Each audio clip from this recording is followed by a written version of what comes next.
So let's cover Nightrose how it is right now before any reveals are shown. I'll explain each card choices and other alternatives that you may want to consider and try for yourself. And at the end of the video, I'll discuss cards that you may want to consider picking up or when we do get the Nightrose crest. I've also released an in-depth combo guide for the turn-by-turn basis that you can do as a Nightrose player. This covers early game and also mid to late game combos, so feel free to check that out. And also you can go back to my Negro Lily combo guide that shows the possible lines of play that you could do during your opponent's turn. Let's get right into it. Check out Dueling Guard's deck boxes, playmats, and binders. The great quality products that are anime based. They continually have more anime options becoming available. Use the affiliated link in the description for a 5% discount on your next purchase. For the grade 3s, we are starting off with 3 OG Nightrose. So essentially you want this for the Bandit Rum superior play combo essentially. So you get 2 protect markers and you're able to have generation break as well. You can use her GB2 skill to help mill faster and search for combo pieces that you may need and also revive certain attackers or defenders or cards that you need for combo plays too. The CB skill is useful too from time to time if you want to revive something like a ghost ship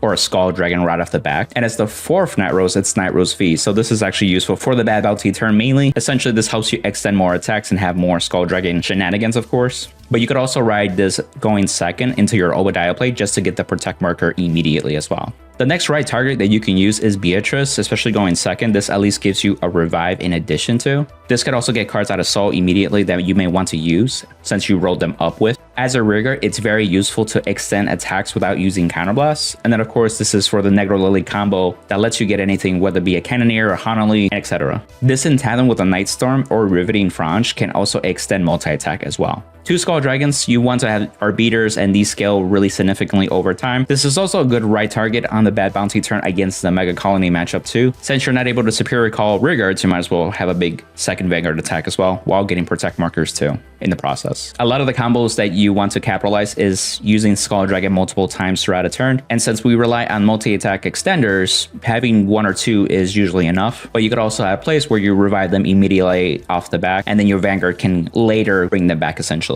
For the 1-ups in the grade 3s, we have 1 Nightstorm. This is your multi-attack extender. You really don't want to ride this ever. And it revives anything too, so it's a lot of flexibility there too. Then 1 Englorf and then 1 Forbidal, of course, together. Shout out to Solemn Vanguard, of course, with mentioning that this actually makes Obadiah's turn a lot more impactful too. You're able to mill a selective amount of cards, and in tandem with these cards, you're able to get your Grenache and any like second rare that you want. It could be the Englarf or it can be like an Impix, and then you use Forbidal essentially by grabbing it with Englarf skill to get the Skull Dragon and the Nightstorm. Later on, you could also fill your boards too, such as like the Bad Bounty turns where you really need to set up a main board first before you go into your battle phase, and rather save the resources of Soul Blasting and Counter Blasting in your battle phase instead. So Forbidal does a lot for the deck too, even if it's not in the Obadiah turn play too. Also, Englarf has fulfilled a purpose in a way with Greed Shade. So Greed Shade has even reduced to 1 copy essentially. So this, you can see this as another Greed Shade copy that doesn't mill from the deck without having so concerned of just having enough cards in deck before deck out essentially. And then of course your grade 3 heals, you could try out like a 3-1 ratio with the one that counter charges. But with the way that the deck's built too, specifically with this build, you have no problems with counter charging. So it's best to have the full grade 3s to help survive in the early game, and it's just another grade 3 that you can pitch worst case scenario. Furthermore, it's a good amount of shield that you can use with Negronora in case you need to revive multiple copies to have enough shield.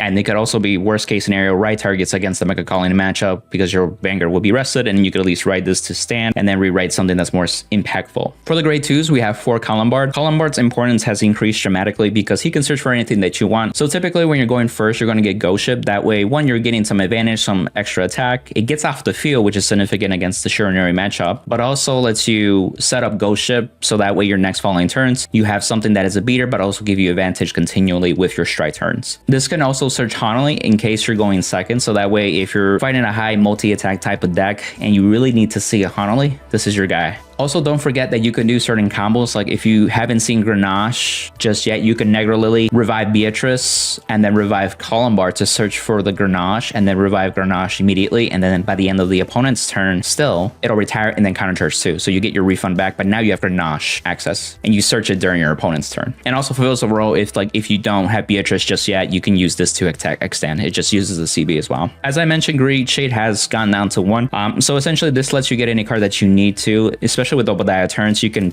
pretty much search your deck and grab it to your hand, whatever card that is. And from time to time, this is useful, but it's not as necessary. Most of the time, you're going to want to draw into your cards anyway, and if you selectively mill with Obadiah, you usually have what you need for the most part in most matchups at that point too. And it's usually, you're just going to revive it anyway, so nothing really has to go to hand immediately. This can help also get grade 3 heals, so that way you can also just G-guard more often, be able to have a defensive quality hand a lot easier too, so you don't have to rely as on Anglarf as well. But both of them have their use cases, so definitely take advantage depending on game state. One Cannoneer, not much to explain. It gets rid of cards, but also the Negro Lily play is there. It doesn't always happen often because people know about it. So then it's just, you really just have it there so people just at least know that it's there and they have to play around it if they can. One copy of Ghost Ship, as mentioned, you need this for the early game and also moving on forward too. It's repeated advantage that you can use while being a 24 beat stack. If you revive this with Bandit Rum or with Nightrose's Stride skill, this gets an additional 2k, which becomes 26. This is actually significant against, that bumps through another threshold that people have to account for, especially if they have an 11k Vanguard or they have a 10k Vanguard, assuming that you're going first. One Jesse, you need this for a countercharge accessibility from the drop zone too. If you have this in hand, you can call this too. But essentially, there are niche scenarios that you just need a way to CC immediately, and that's what he's for. He's during the battle phase, so you may have to use this on the first attack, and then your next attack can either attack extend or your Skull Dragon, and then your Vanguard can take it from there, because thanks to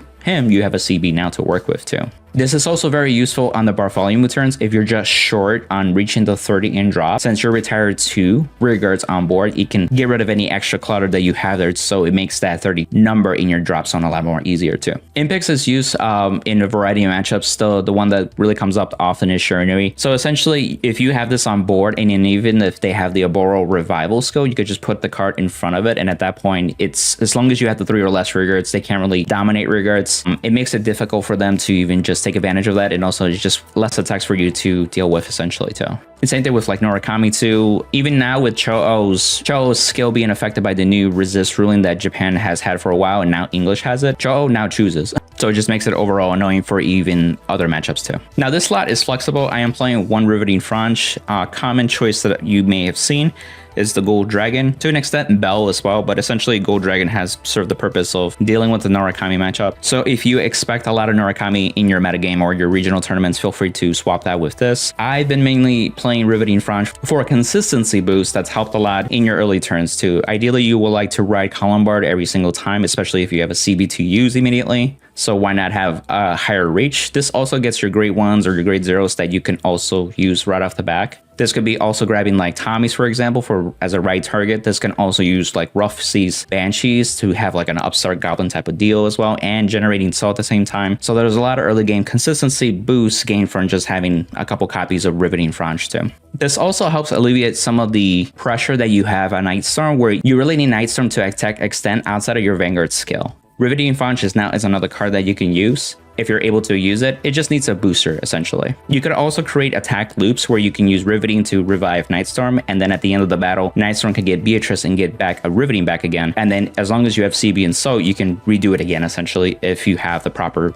feel to do so. It also needs a booster, remember that too. So you can do it like one more time, essentially. Onto the grade 1s, we were playing Tommy the Ghosty, and so this helps with the consistency boost of your grade 3s, your grade 3 heals as well. You really want the right Nightrose that you want, or the Beatrice you're going to ride with if you go second, usually with Obadiah turns. This just helps a lot too. You can use the other Ghosty to search for Nightrose, and then maybe in the next, when we get the Tommy D series, that might be something to consider to search directly for the Nightrose. It really just depends on how things pan out anyway. Overall, this is a good right target too. It's 8k base and you get the search too. And then it's a 13k booster later on when you need it. So this makes Riveting Franche columns 22k. This also makes Nightstorm and Beatrice column hit over a trigger as well, especially in the Bartholomew turns where you're trying to attack extend essentially. So this card does a lot even in the late game too. You could play for Tommy, and I'm trying to squeeze room for other cards too. And I went with your Jules though. This helps protect, your Skull Dragons, your Nightstorms, anything that you want, with the fear of, being popped by something or negative crit by something. If you have a Skull Dragon that's 60-70k but then has negative crit, then it doesn't really do much, right? So Ursula is there to really protect like effects like that essentially. Double Negerbone, I've actually been a huge proponent of playing 3 in premium. Just having the flexibility of a card just to revive anything typically in your mid game, if not later on, just by discarding anything too. So typically you want to revive like your Skull Dragons, your Ghost Ships. If you need to build a field, you can use like Beatrice to somewhat build 2 columns that way easily as well. And it's a way to like slow down deck out in a sense too, because your opponent's thinking you have a certain amount of cards, but then this bottom decks itself and now it increased by 1. Thanks to cards like Englarve as well, it's reduced the pressure and stress on Negarbone, where you can just revive something else, like a Beatrice, for example, from an Englarve skill, and then call the Beatrice to revive a Skull Dragon. So you have some flexibility of having more access to main phase revivals, essentially. For the PGs, a lot of lists have gone to the Water Spout Djinn, the grade 1 PG, and so essentially, as long as you have one in the drop zone, you're able to CC as well. So this alleviates a lot of stress of Grenache essentially being able to countercharge for everything, right? Essentially. So having Water Spout Djinn is appreciated in that sense too. And sometimes you don't want to take too much damage to in certain games. And so just having these types of PGs makes it a lot easier to still have access to your CB for the next following turn.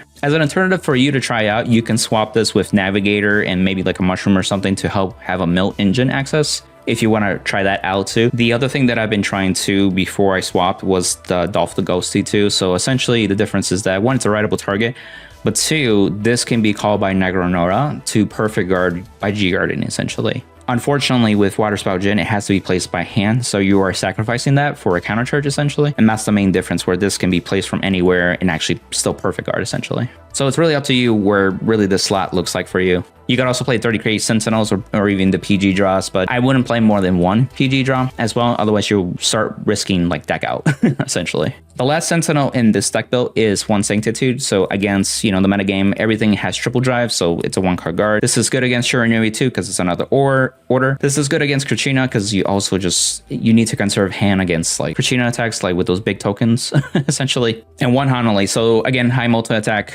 decks, you can have this search with Columbard. Granblue is blessed to have the ability to search this on demand essentially as early as you need it to. But also, even in the mid to late game, you can hard limit your opponent's attacks, which makes it a lot difficult for them to like beat you essentially too.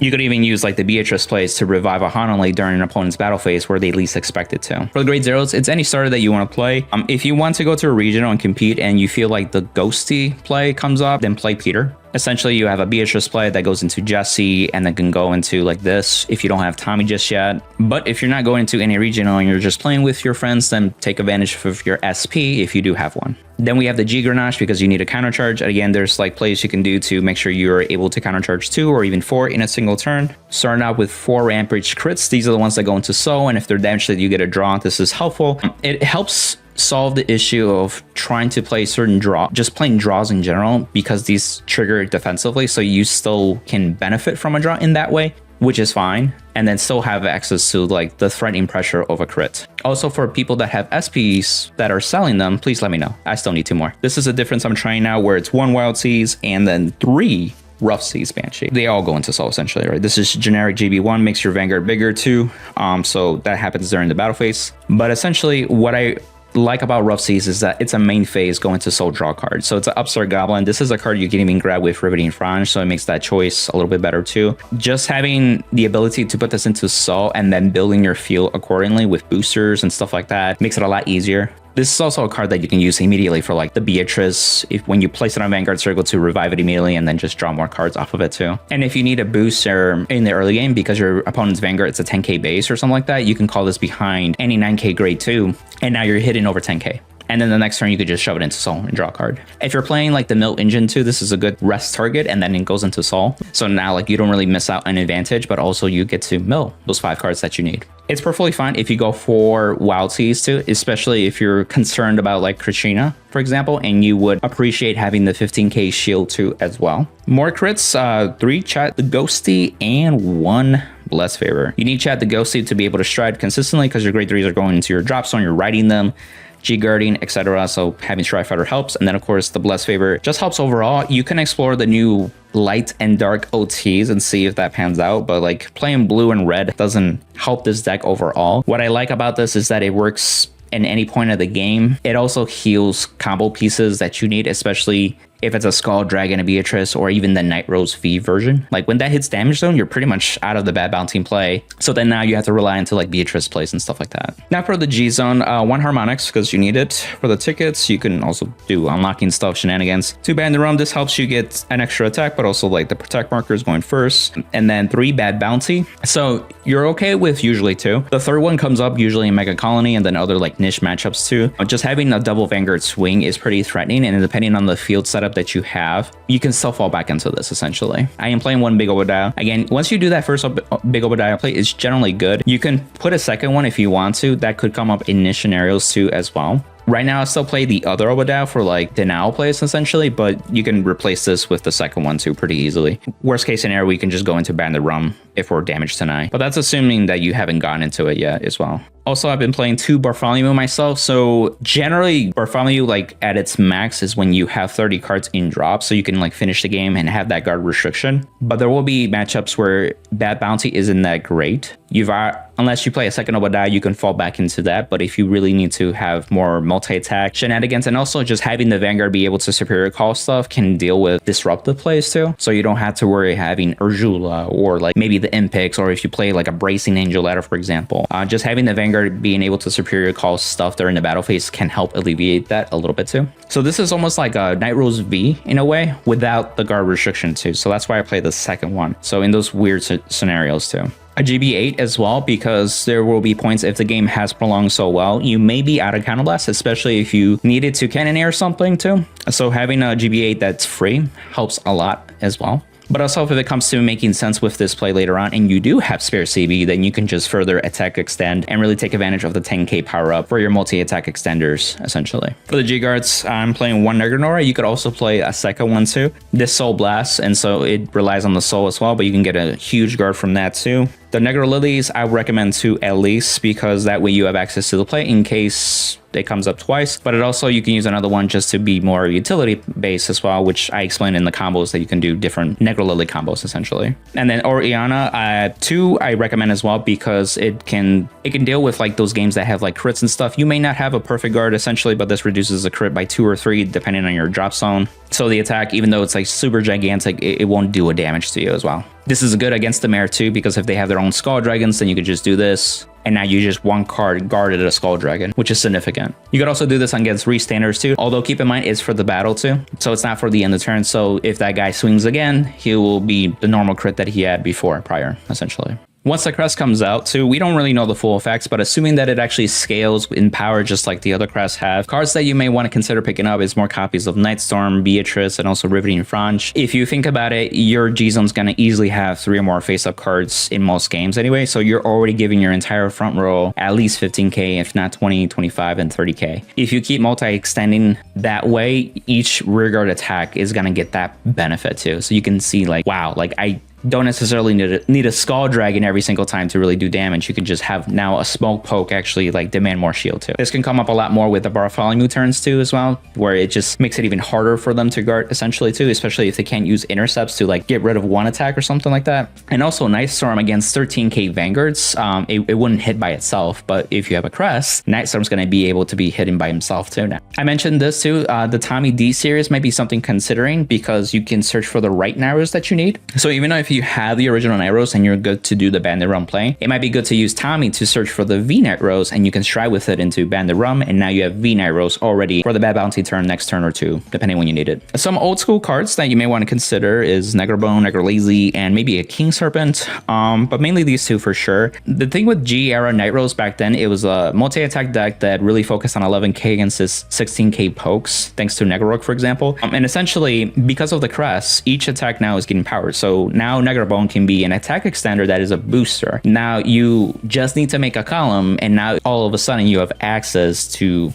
an extra attack regardless of situation. The restriction though is that Negrabone revives a hollow unit, so that's why we really don't see it in action, at least the G-era Negrabone. But if you want to revive certain hollow units with the crest power up, they're almost just like ghost ships now, essentially, at a minimum. This can revive also Nightstorm, which is a hollow unit technically too. But if you want to have more attack extension, you can put in Negralazy, for example, and Negralazy can revive anything. This actually will revive a Riveting Franche, for example, on the other column, and now you have another attack extender if you want want to as well. There's a combo play too with Bartholomew where essentially you have to call 3 different units. And so when you call that column, you typically have like a Tommy and a Beatrice and then a Skull Dragon, and then the Beatrice can revive a Skull Dragon in its place. You can now call Negerbone, but also something that can give you CC. You can do this with King Serpent, or you can do this with Jesse the Ghosty. The difference is that King Serpent is in the moment and it gives you a soul. If you rely on just Jesse, Jesse will retire itself at the end of battle. Both Negerbone and Jesse trigger at the same time, but you could do Jesse first to countercharge, and then Negerbone's cost is only the CB. So the rest of the effect, you do as much as you can. So even though you couldn't technically retire Jesse, you just do as much as you can and you call a hollow unit in its place. Again, it could be Nightstorm, it could be Negro Lazy, for example. But in this case, this just gave you an extra attack on the Bartholomew turn because you got a CC column essentially. The last thing what I would say is kind of like be wary of the crest locking on Nightrose Vanguard.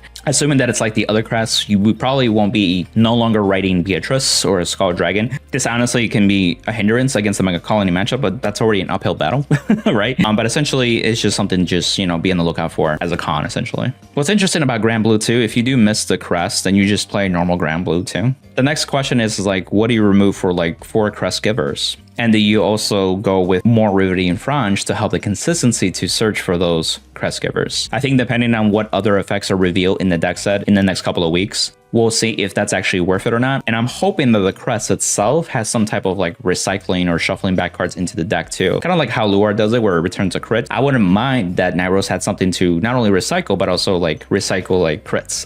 That would be super scary for the opponent too. And then you can use like Tommy essentially to be able to shuffle the deck one way or the other too. And now you have crits that are shuffled into your deck as well. Those are my thoughts. Again, check out the other videos too for an in-depth combo guide. It's going to help you a lot, especially if you're trying to get into granblue. Granblue overall can be daunting because there's so many lines of play. And if you're not used to a certain TCG that already has a lot of combos that people can explore and try out for themselves, Vanguard in particular, there's only so much you can do. And so that's why a deck like this can be a little bit challenging to master. If you have any questions, let me know in the comments below, and hope the other videos help out as well. And if you want to support the channel, use the affiliate links too, like 50 card shop, TCG player, trading card mint, card trader 0, and of course check out Dueling Guard's anime swag for your next event too. Until the next one, amigos. Bye.